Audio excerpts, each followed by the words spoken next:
ela entrou em vigor e, lamentavelmente, o que a gente percebe na prática? Mal implementado.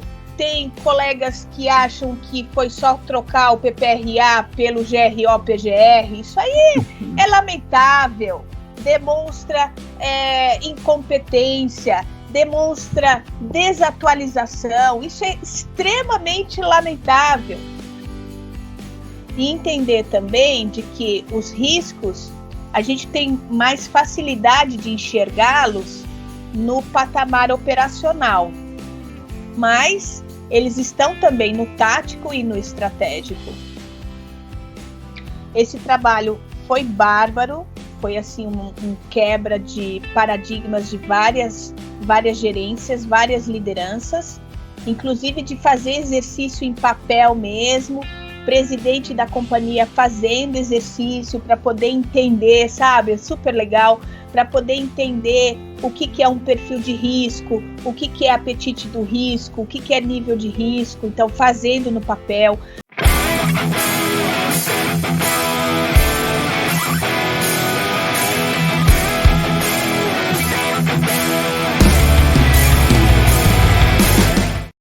Hoje eu recebo aqui no Bate-Papo com o especialista, a engenheira, a professora Ana Cristina Batista Pereira. Ana, é um grande prazer te receber aqui no canal SSMA em Pauta. Ai, Rogério, o prazer é meu, é uma grande satisfação poder participar do seu canal e dessa conversa super agradável que a gente vai manter hoje. Que legal. A gente, né, já estava tentando fazer essa agenda um pouquinho antes, né? As nossas agendas são sempre complicadas, né? Porque tem muita atividade, né? Pô, tu é professora, né? Tu é engenheira, enfim. Para quem não te conhece, né? Que eu acho difícil dentro desse nosso mundo, né? De segurança, principalmente. Mas eu sempre peço que o convidado ele se apresente, né? Fale, ó, gostaria que tu dissesse, quem é a Ana Cristina, de onde é que tu é, onde é que tu, né? Atua hoje, onde é que tu mora, enfim, só para dar uma situada no pessoal, porque eu falo com pessoas de diversos lugares do Brasil, né? Então isso é tão legal, a internet nos permite isso, né? E se tu puder contar um pouquinho também, com certeza. Com certeza. Primeiro eu quero agradecer a você pelo espaço, pela oportunidade da gente conversar. Bom, eu sou engenheira química de formação, fiz engenharia de segurança do trabalho, fiz direito ambiental, tenho o meu MBA em administração de empresas, fiz mestrado em gestão da saúde do trabalho e meio ambiente e doutorado em ciências no programa de saúde global e sustentabilidade. Defendi a minha tese agora em julho do ano passado. É uma tese inédita para a nossa comunidade da área de segurança. Me senti muito contente, muito feliz de trazer essa contribuição para a nossa comunidade, justamente porque a pesquisa ela trabalhou a problemática de segurança humana e sua relação com a saúde do trabalhador em tempos de pandemia Covid-19, tanto no Brasil quanto na Colômbia. E no fim da minha pesquisa de campo, eu apresentei uma proposta para que a gente possa entender melhor o que pode fazer com que o indivíduo se sinta inseguro ao realizar qualquer tipo de atividade, qualquer tarefa, qualquer operação. E eu percebi que com essa tese, o quanto que a gente acaba atuando de forma equivocada quando a gente trabalha exclusivamente buscando a segurança do ou no trabalho, né? De que forma a segurança humana, que está baseada na definição da ONU de 94, de que forma ela se interrelaciona com o conceito de segurança do ou no trabalho. Então, assim, foi bastante gratificante, porque da pesquisa bibliográfica que eu fiz tanto em nível nacional quanto mundial. Esse tema, até então, ele não tinha sido considerado como um tema a ser desenvolvido, e com bastante alegria quero trazer para o canal de que temos, então, a primeira tese voltada à segurança humana e saúde do trabalhador. Que legal, meus parabéns. Meus parabéns. Muito legal. Muito legal, porque isso faz com que a gente se torne mais fundamentado e me permitiu também fazer com que a fundamentação que eu tenho do ponto de vista de competência técnica me fez com que eu tivesse maiores experiências no campo da indústria. Então, eu já atuei na Siemens como gerente corporativa. A minha missão era fazer com que transformasse os 5 SESMITs em nível Brasil numa única linguagem, num time e não num grupo de pessoas, que tivesse uma padronização de procedimentos, que pudesse subsidiar a alta direção em relação à avaliação do desempenho em cada unidade, a partir de uma metodologia, de um padrão a ser atendido por todas as unidades. Então, foi um trabalho bem bacana. Peguei um momento bem crítico, né, mundial, porque a Siemens, naquela época, ela foi envolvida em problemas de práticas ilícitas decorrentes da falta de compliance, aonde culminou, inclusive, com a demissão do nosso presidente naquela altura, decorrente dessas práticas ilícitas. Depois eu fui trabalhar na DuPont. Na DuPont eu trabalhei com segurança, sistema de gestão de segurança, baseado na mudança de atitude e comportamento humano. A DuPont, ela ganhou essa licitação, então os 2 grandes players para poder trabalhar com esse tema foi a DuPont e a DNV, e a DuPont acabou ganhando essa licitação, e aí eu fui trabalhar em 2 plantas da Petrobras, que era o projeto majoritário da DuPont, no terminal de Duque de Caxias e no aeroporto do Galeão. Então, nesses 2 sites, tinha uma equipe que trabalhava junto comigo para que a gente pudesse fazer um diagnóstico em relação aos 22 elementos de controle, que é baseado em segurança de processo, que é o modelo americano, só que o modelo brasileiro da DuPont tem mais alguns outros elementos de controle. Se faz primeiro um diagnóstico e, em cima disso, se faz a recomendação das ações para que tenha uma maior aderência aos elementos de controle. Então, um trabalho super bárbaro que fez com que eu entendesse de fato, Telmo, o que é trabalhar com segurança. Eu acho que foi quando eu entrei na DuPont, eu entendi o que era realmente trabalhar com segurança dentro de um contexto de que segurança não é uma prioridade. Segurança é um valor, segurança é um princípio que tem que fazer parte do DNA das pessoas e da própria empresa. Haja vista que, se a gente considerá-la como uma prioridade, dependendo das circunstâncias, ela jamais vai estar em primeiro lugar. Aliás, eu acho que é até algo que a gente busca, né, Telmo? Porque a gente que trabalha na área de segurança, a gente não busca com que ela ocupe o primeiro lugar, e sim que ela seja equiparada aos demais critérios do desempenho organizacional. Então, a gente tem que trabalhar no mesmo patamar, em termos de produção, de processo, de segurança, de sustentabilidade, de meio ambiente, práticas organizacionais, ou seja, tudo no mesmo patamar, né? Agora, a gente percebe que, na prática, lamentavelmente, quando existe algum impasse, acaba preponderando as questões da produção. Ou seja, esse retrato, né, foi quando eu entendi na DuPont de que realmente há meios e meios de você realmente incorporar a segurança no seu dia a dia. Ela não precisa ser excluída para que você tenha o processo produtivo.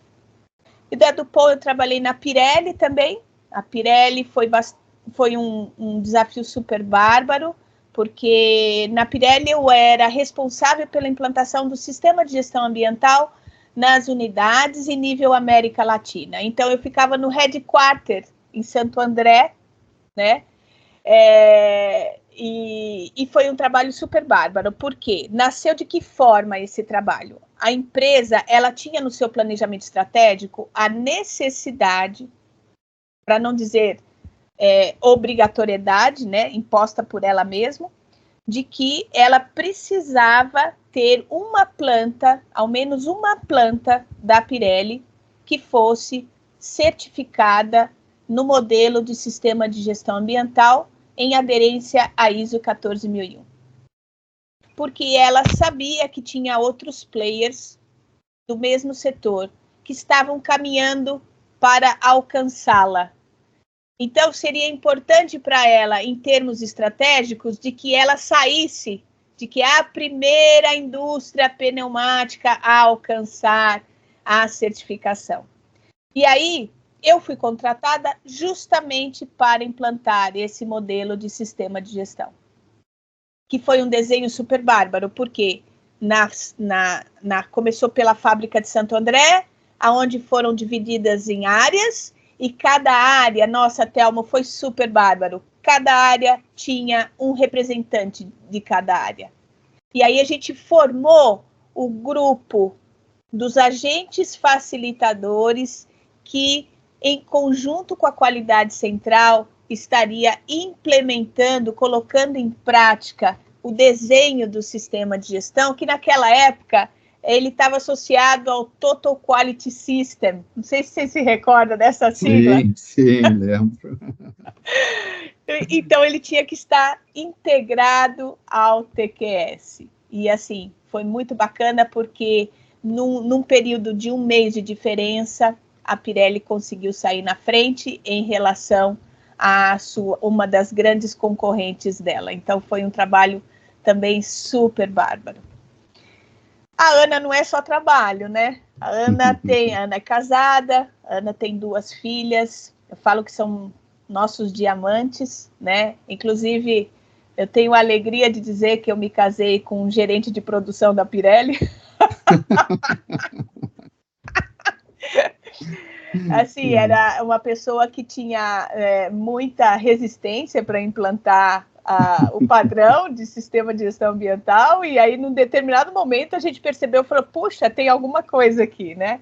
Então, nós estamos casados há 25 anos, nós temos 2 meninas, uma de 20 anos e outra de 19.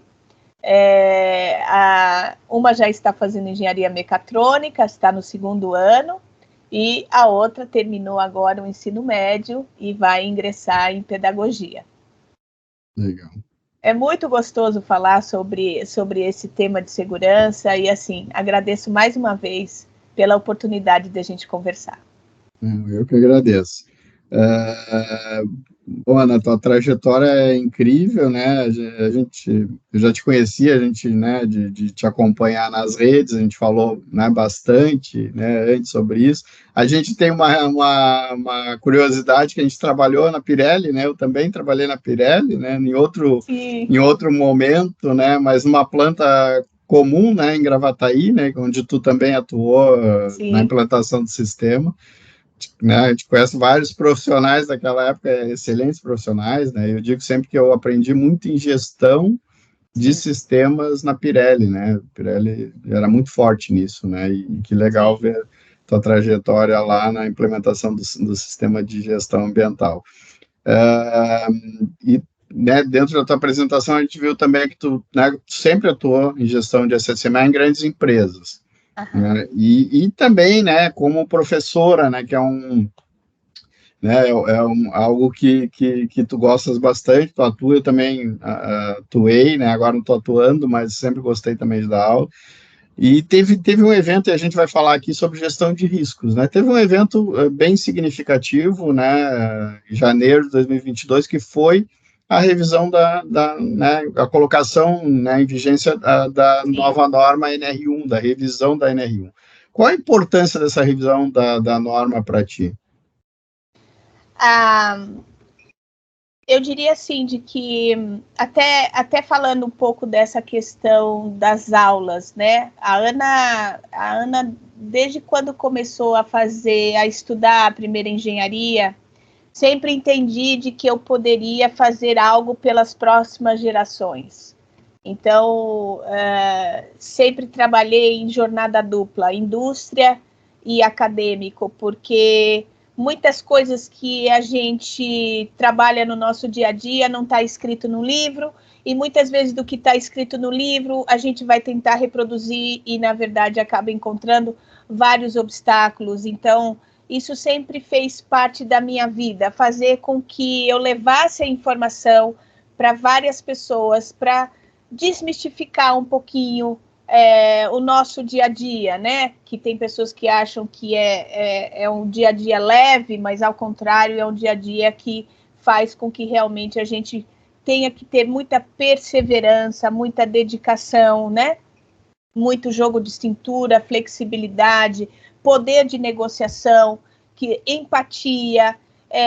Eu falo de que a gente tem que ter o cuidado ativo e de qualidade, né? Então, são questões extremamente importantes para que a gente consiga interagir e fazer acontecer a segurança na prática. Então, a minha trajetória sempre esteve nos dois lados, indústria e acadêmico.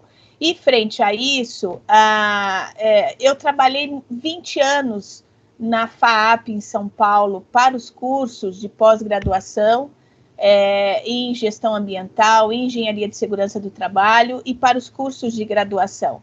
E eu sempre observava muita resistência em relação ao tema de segurança, e eram aulas que pareciam que tinham um tom muito de obrigatoriedade, sabe? Eu até brinco, Thelmo, de que era o SGA. A segurança era o SGA, porque era sistema goela abaixo para o aluno. Sabe? Era uma coisa assim que você percebia claramente de que quando vinha aquela disciplina, ele já falava, ai, que droga, legislação, a gente veio aqui para ler legislação. E aquilo sempre me chamou muita atenção, sabe? Da FAAP, eu fui para a FEI. Então, na FEI, eu também sentia e sinto, né, porque atualmente eu trabalho como professora coordenadora da disciplina de segurança para os cursos de graduação. E sinto ainda bastante resistência dos alunos em relação a esse tema. Mesmo hoje em dia, a gente falando da atualização da legislação frente a esse contexto evolutivo, porque se a gente pegar as normas regulamentadoras, as primeiras normas que foram editadas na década de 70, aquelas 28 primeiras normas, elas foram editadas justamente porque a gente tinha um registro de acidentes quando da construção da usina de Itaipu, que era uma coisa absurda. Então, naquele momento, a governança pública tinha que, sim, fazer algo, né? Até em atendimento a uma demanda, uma percepção, uma insatisfação da própria sociedade civil pública. E nesse contexto evolutivo, a gente percebe de que, desde 78, quando foram instituídas as primeiras normas regulamentadoras, os colegas auditores fiscais de trabalho têm feito, sim, um trabalho numa comissão tripartite para que realmente elas sejam atualizadas. A questão da atualização da NR1, ela era mais do que premente, porque ela já tinha sido engavetada. Ela não ia ser a atualização da NR1, ela ia ser a NR37. E ela foi engavetada por N variáveis do contexto do cenário político-econômico que fez com que ela ficasse engavetada. Só que o que aconteceu? Começou a acontecer de que várias empresas elas já tinham um modelo de sistema de gestão de segurança em aderência à OSAS 18001, que sabe BS 8800, mas em termos certificáveis era 18001. E aí, quando veio a ISO 45001, o que aconteceu? Ela veio na estrutura de alto nível, que permeia todos os modelos de sistema de gestão.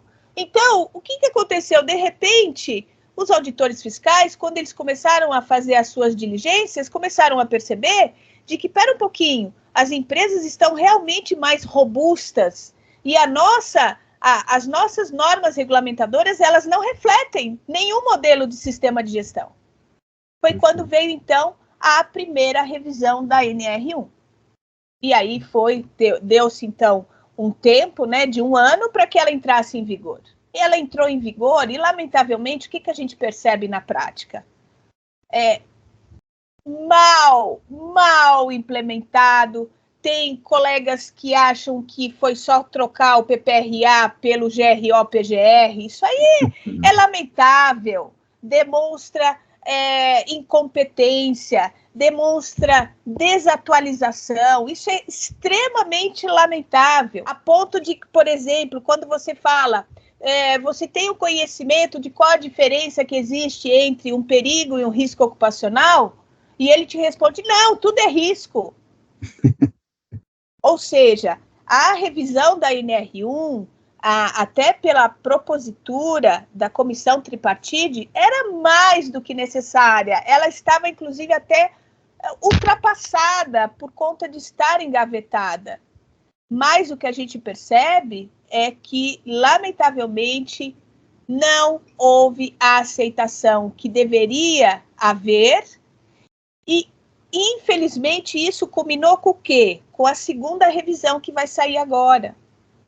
Ou seja, vai sair essa revisão, por que vai sair? Justamente por conta de que quem a redigiu entendeu de que as pessoas não tiveram o devido entendimento do que está escrito ali. Mas a minha percepção não é isso. A minha percepção é que a maioria queria continuar com a estrutura do PPRA porque estava instituída há muitos anos. E não consegue entender de que é um processo evolutivo necessário para proteger o próprio negócio da empresa. Então, para mim, eu acho que sim, é necessária. Tenho trabalhado com cursos voltados à interpretação da NR1, fazendo um paralelo, inclusive, com a própria ISO 45001, porque foi ela que deu a base para ter essa redação.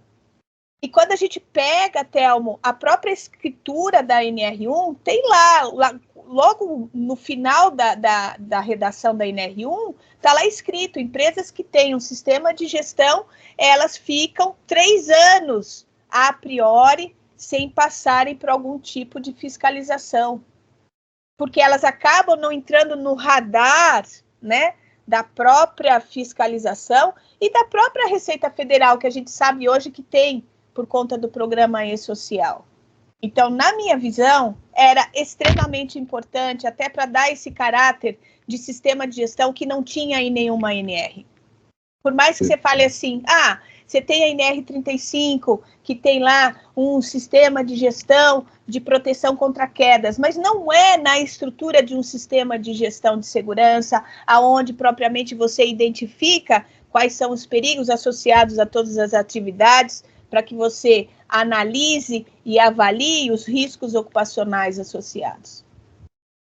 Perfeito. Então, eu acho assim, muito importante, eu achei extremamente importante essa iniciativa de ser atualizada essa NR1. Até porque, se você pegasse, né, Telmo, era muito ordem de serviço. Isso. Falava de NR1, você falava assim, já sei o que você está falando, é ordem de serviço. Né? E agora ela tem outra pegada, né? A ordem de serviço ela está lá, mas o que importa é esse desenho, é de você garantir no requisito 1.5 o que é o gerenciamento de riscos ocupacionais. E aí o que eu percebo na prática também, que eu acredito que você também tenha esse olhar, todo mundo fica falando só de PGR. Eu falei assim, mas gente, antes de chegar no PGR tem o GRO, não é? Ou seja, para mim foi extremamente importante. Eu tenho essa mesma visão que tu tens e vejo também que muitos profissionais, infelizmente, ainda entendem como só uma substituição do PPRA pelo PGR, né? E é uma visão bem míope, né, do processo, toda a importância dessa revisão, né? Enfim, Ana, a gente falando, né, desse contexto todo, em cima muito da tua experiência, como que a gestão de riscos ela pode se tornar um elemento fundamental para sustentar os resultados de uma empresa de sucesso, né? Enfim, o quanto que ela impacta ou pode impactar e sustentar isso?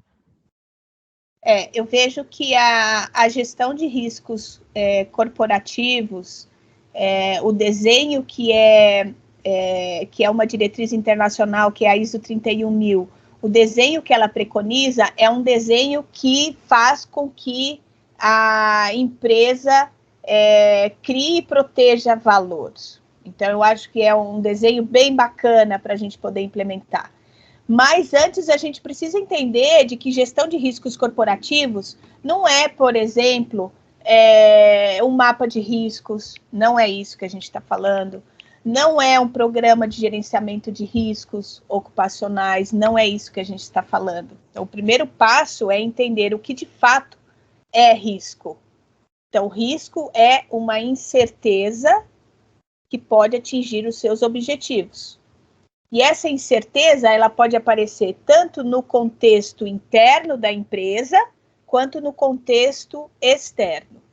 A partir do momento que eu consigo entender de que risco não é só risco ocupacional, eu consigo ampliar o meu espectro para poder enxergar, por exemplo, de que eu tenho várias tipologias de riscos dentro de uma organização e fora. Então, eu tenho risco econômico, risco financeiro, risco de processo, de produção, de compliance, de infraestrutura, tecnologia, tecnológico, reputação, propriedade, meio ambiente.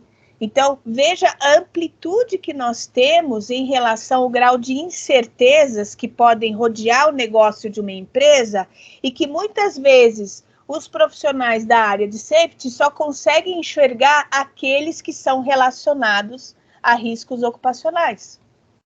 Então, a gestão de riscos hoje é premente para um profissional da área de segurança entender, conhecer e saber aplicar, porque isso vai fazer com que ele tenha o devido valor para a linha da organização, aonde a gestão de riscos corporativos bem estruturada, fazendo com que a mesa seja integrada em todas as áreas, vai fazer com que você consiga suportar a governança corporativa da sua companhia e, consequentemente, a melhorar e ajudar a governança corporativa a alcançar os seus objetivos estratégicos. Então, eu vejo, assim, primordial de que não dá para a gente poder pensar hoje em governança corporativa, compliance, sem que seja suportado pela gestão de riscos. Não tem como. Perfeito. Recentemente, né, eu recebi aqui o Enio Viterbo Júnior, né, que você também conhece, né, um grande amigo profissional, Sim. E a gente falou como transformar o SSMA como estratégico para as empresas. Dentro dessa linha, o que tu entende como os principais desafios que as organizações vão enfrentar ao integrar a gestão de risco nas suas estratégias?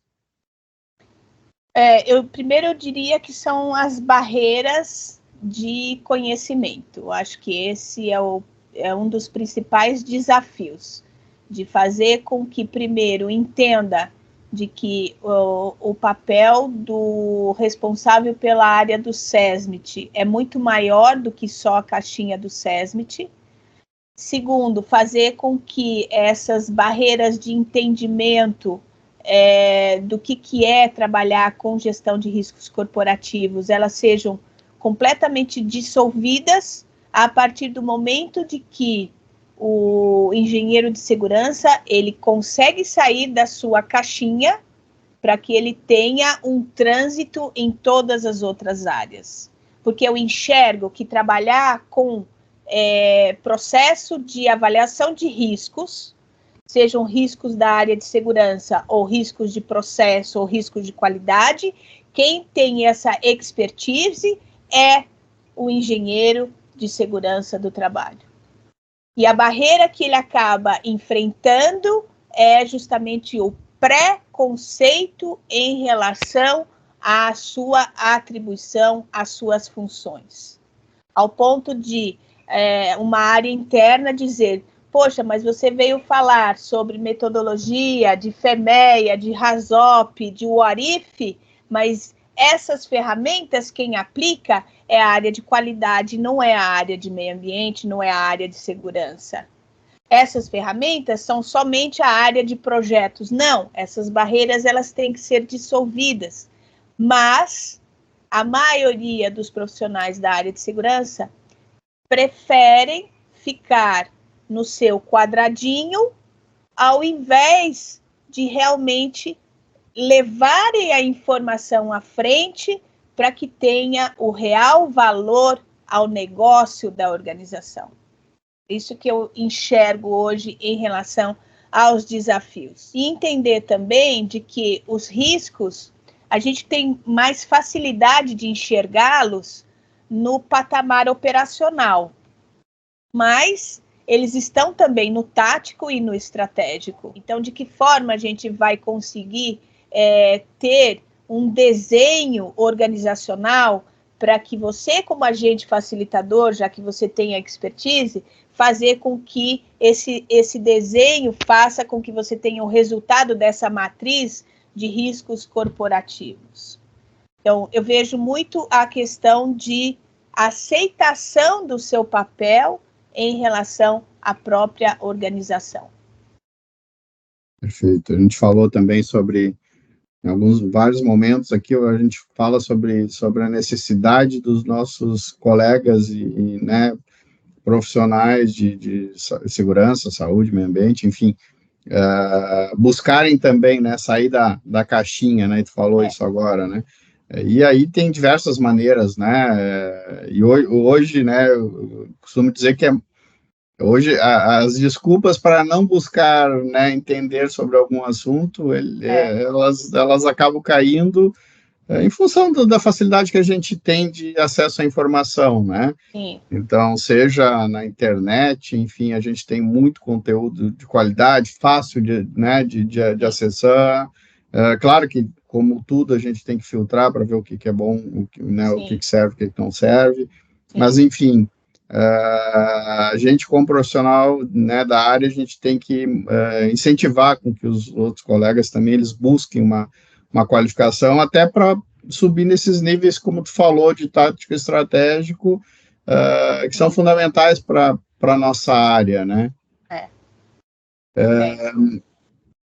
E, Ana, e se tu pode compartilhar alguns exemplos práticos para nós aí de como uma abordagem proativa na gestão de riscos, ela impacta o desempenho de uma empresa positivamente? Sim, olha, eu já auxiliei algumas empresas a implantar a gestão de riscos corporativos, tanto de uma forma reativa, quanto de uma forma proativa. Então, a reativa, um dos exemplos que eu posso trazer foi uma empresa de Jundiaí, que é do segmento de águas e energia e saneamento básico. E essa empresa, ela estava passando já por perdas financeiras, perdas materiais, decorrentes de alguns atos ilícitos que estavam ocorrendo no depósito central de materiais.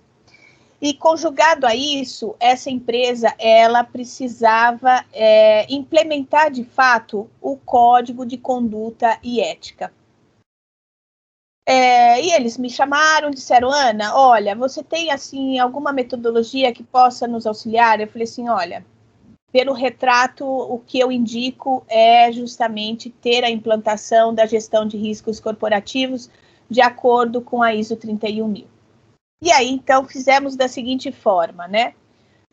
Houve um workshop de 2 dias, esse workshop teve o presidente da companhia, diretores e gerentes.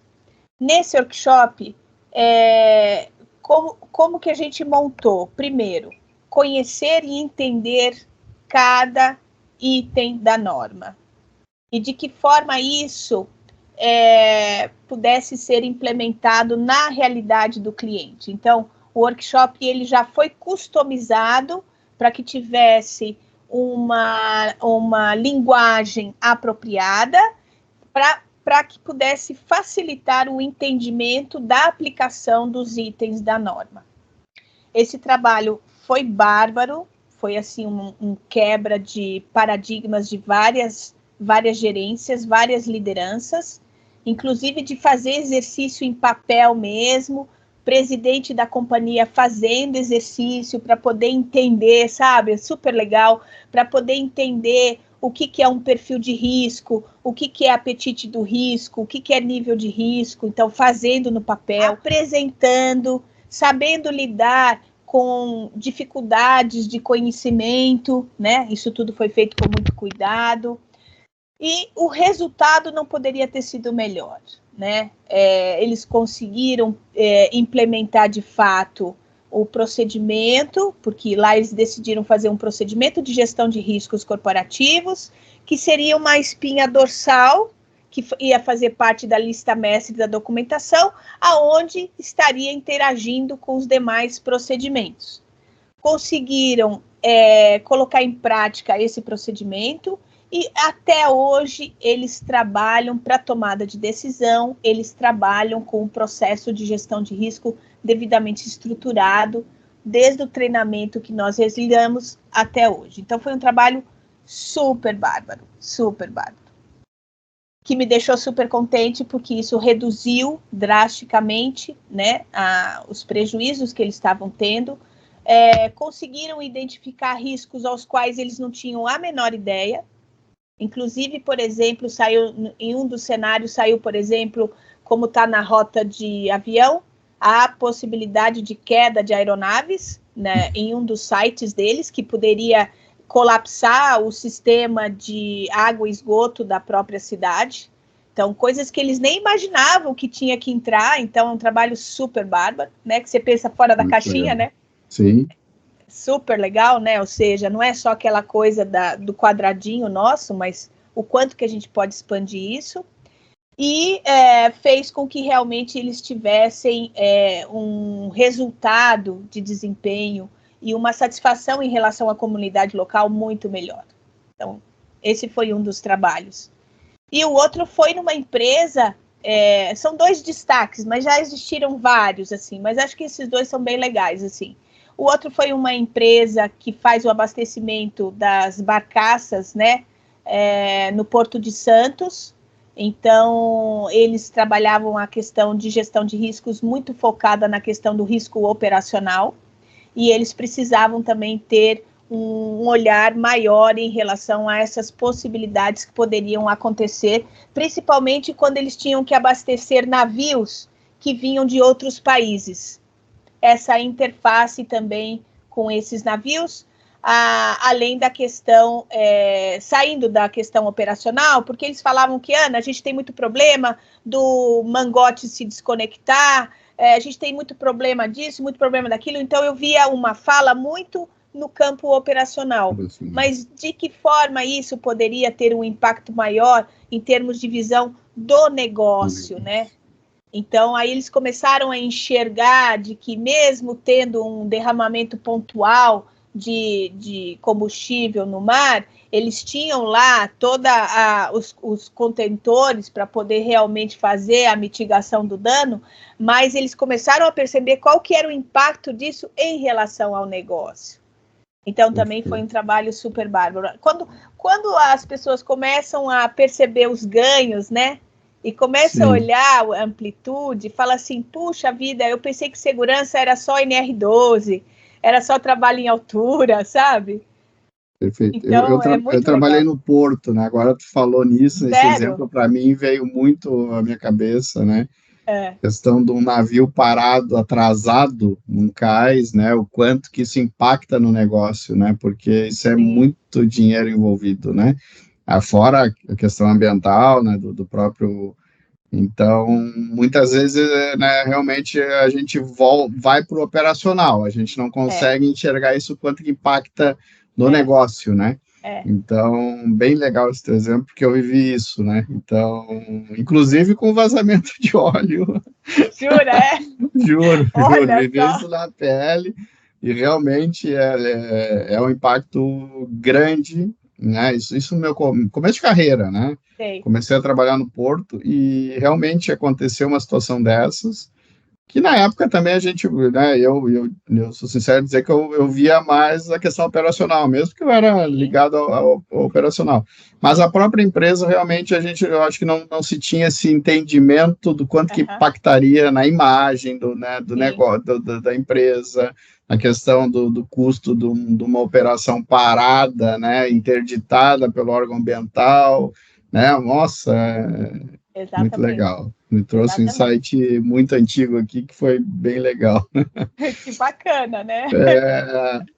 E se a gente, né, tudo que a gente tem que, até para justificar, a gente tem que medir, né? Então, se a gente tivesse que definir alguns indicadores-chave de desempenho, né, que os próprios líderes de negócios devem monitorar, para avaliar a eficácia das estratégias, né, definidas para a gestão de risco, quais seriam esses indicadores? Eu digo assim, de que a gente tem os KPIs, né, que na verdade eles são definidos justamente para a gente poder entender o quanto que a empresa está progredindo em relação ao atingimento dos seus objetivos e metas definidas, né? Agora, quando a gente fala de gestão de riscos, a gente tem que necessariamente falar dos indicadores-chave de riscos. Então, se a gente pegar quando a gente fala desses indicadores, que são os Key Risks Indicators, na verdade, a gente pensa da seguinte forma, quais são, num processo produtivo, quais são as operações que são consideradas pulmão do processo, que se parar aquilo, colapsa toda a empresa, né? Então, é super legal quando a gente já trabalhou na mesma empresa e a gente consegue falar sobre esse tema, é super bárbaro. Se a gente pegar, por exemplo, o processo da Pirelli, né, que é a indústria de pneumáticos, para ela poder montar, né, o pneu gigante, câmaras de ar, ela precisa passar pelo Bunbury, né? Isso. E para quem não sabe o que é um Bunbury, é como se fosse, eu sempre falo, né, Thelmo, é um liquidificador gigante, né? Isso aí. E ali é a primeira etapa do processo, né? Onde você coloca vários ingredientes, você coloca borracha, mistura, né? Tritura tudo, faz aquela massa homogênea como se fosse a massa de um pão, e dali sim você vai ter os seus produtos que você vai fazer, né? Então, eu fico pensando assim, de que quando a gente fala de gestão de riscos, a gente fala justamente dos indicadores-chave de risco. O que de fato pode parar aquele processo? E de que forma você vai medir? Então, aí, nesse caso, a gente não é o mais recomendável a gente falar dos KPIs, e sim, justamente dos indicadores chaves de risco e aquilo que pode colapsar a própria operação da empresa. Então, é aquilo que você vai priorizar para que você possa medir, ter um nível de risco, né? Adotar as ações de tratamento para poder manter monitorado, sob controle, aquele risco. Então, se a gente falar, por exemplo, de um software que faz automatização da alimentação do Bunbury, e se houver, por exemplo, um erro de programação desse software, o que vai acontecer é que você vai ter a geração muito maior de refúgio e, consequentemente, você vai ter um déficit no risco financeiro. Então, é um pouco diferente a abordagem, apesar de que, quando a gente fala de definição de indicadores, a gente sempre tem que pensar naqueles que você vai conseguir medir.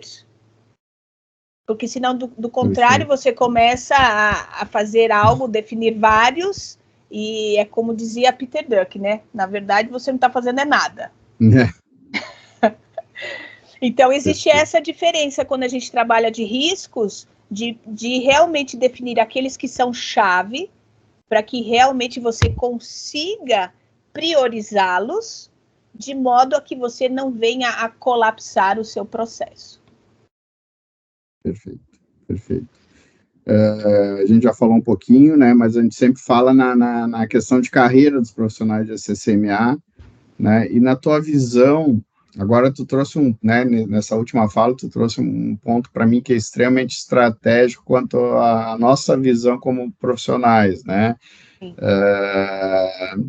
ter, de novo, a visão do negócio, né, então, seja numa definição, por exemplo, da NR12, né, adequação das máquinas, né, normalmente a gente faz, comum de ver, né, de fazer uma análise, né, uma matriz de risco para definir quais só que normalmente nessas matrizes, as que eu vi pelo menos, a gente não considera o gargalo da produção, risco de parar, né, já vi vários, né, não quer dizer que todos não tinham, mas muitas vezes a gente não consegue enxergar isso pelo lado do negócio, né? A gente vê só pela questão do risco de segurança e não só pelo risco né? Não incluímos o risco do negócio nisso, né? Sim. Então, na tua visão, Ana, qual é o papel que os profissionais de segurança eles têm, né, nessa questão da gestão de riscos empresariais? Essa fala tua foi maravilhosa, né? Porque a gente faz, por exemplo, apreciação de riscos em máquinas, e essa apreciação de riscos, quando considera lá o HRN do ponto da máquina que você está estudando, o teu objetivo é garantir, salvaguardar a pessoa, o trabalhador, né? Agora, você veja que legal, quando a gente começa a colocar qualquer ferramenta da 31010 no processo estruturado da gestão de riscos, desse risco aqui, de você, por exemplo, não ter uma proteção numa linha de prensas, o que isso pode causar como consequências para o negócio, né? Então, eu vejo que, assim como você, sou também professora para os cursos de pós-graduação de Engenharia de Segurança do Trabalho, e, assim, me deixa muito feliz de encontrar profissionais e interagir com você, porque realmente, assim, são provocações, debates muito interessantes que fazem com que a gente consiga realmente ter um horizonte mais equilibrado do que é trabalhar com segurança. E com bastante tranquilidade, eu diria assim, de que os cursos de pós-graduação em Engenharia de Segurança do Trabalho, lamentavelmente, eles são feitos em módulos. Desde quando foram instituídos, quando foram aprovados junto ao CREA, das suas universidades, eles são oferecidos em módulos. E muitas vezes um módulo não conversa com o outro, né?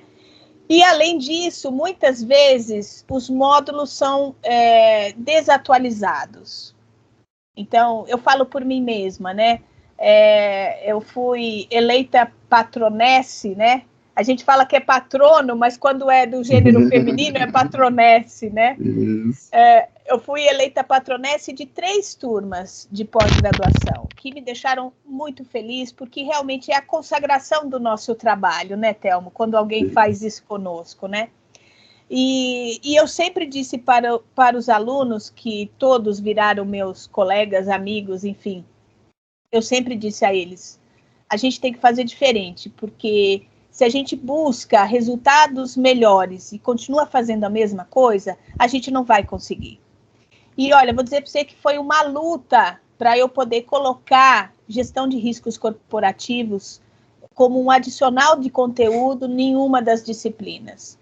Mas foi uma luta em que sentido? Eu vou até falar para você. Foi uma luta por quê? Porque eu tinha obstáculo da própria da própria coordenação em relação a não enxergar que isso era do negócio, tá? Então tinha esse paradigma também, tinha o paradigma também da própria instituição, que achava que isso seria um ônus adicional para a faculdade, mesmo eu dizendo, não vai ter custo nenhum, você não precisa me pagar nada, porque eu vou colocar isso dentro da disciplina, tinha esse ônus também, e tinha também pelos próprios colegas de trabalho, sabe? Parece que é aquela coisa assim de que, poxa, eu não tenho esse conteúdo que ela está falando, então eu prefiro miná-la do que entender de que isso é importante para o avanço dos próximos engenheiros de segurança que virão. Porque eles estarão melhor preparados. Eles estão melhor preparados em que sentido? Em relação ao negócio como um todo. Então, hoje, eu fico feliz de saber, por exemplo, que alguns destes viraram secretários do meio ambiente de alguns municípios. Alguns desses subiram para a gerência, para a diretoria, sabe? Então, isso faz com que realmente a gente tenha o verdadeiro valor. O papel do engenheiro de segurança, do técnico de segurança, ele está fadado ao insucesso quando ele enxerga de que é a empresa que precisa dele e não ele dela, porque ele se amarra à NR4. A gente jamais pode parar em relação a se atualizar. A gente estava falando há pouco sobre as questões das novas visões de segurança. Isso não está em nenhum módulo. Isso não está. Fatores humanos, isso não está em lugar nenhum. E para piorar mais ainda, hoje, qual é o retrato, Thelmo, que nós temos no mercado? Além dessa questão desses profissionais que relutam em se manter atualizados, para que realmente tenham o seu espaço dentro das empresas, fora do SESMIT ou além do SESMIT, né?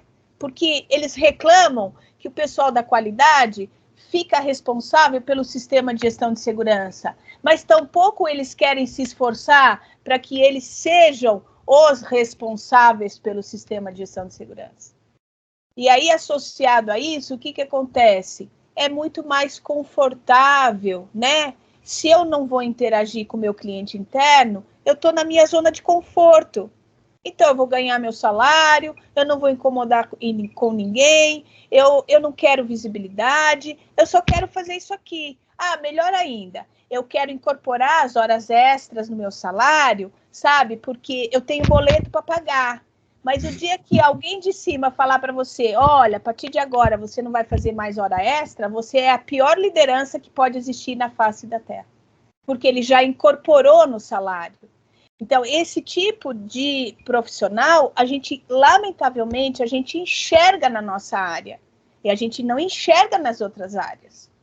Então, eu digo assim, hoje, profissional da área de segurança, saúde do trabalho, quer ser destaque, quer ser valorizado, você tem que se manter atualizado, você tem que fazer benchmarking, você tem que saber falar com o seu cliente interno, você tem que trabalhar na diversidade, você tem que saber trabalhar com a pluralidade de ideias, respeitar as pessoas e, principalmente, tirar do seu vocabulário, manda quem pode, obedece quem tem juízo.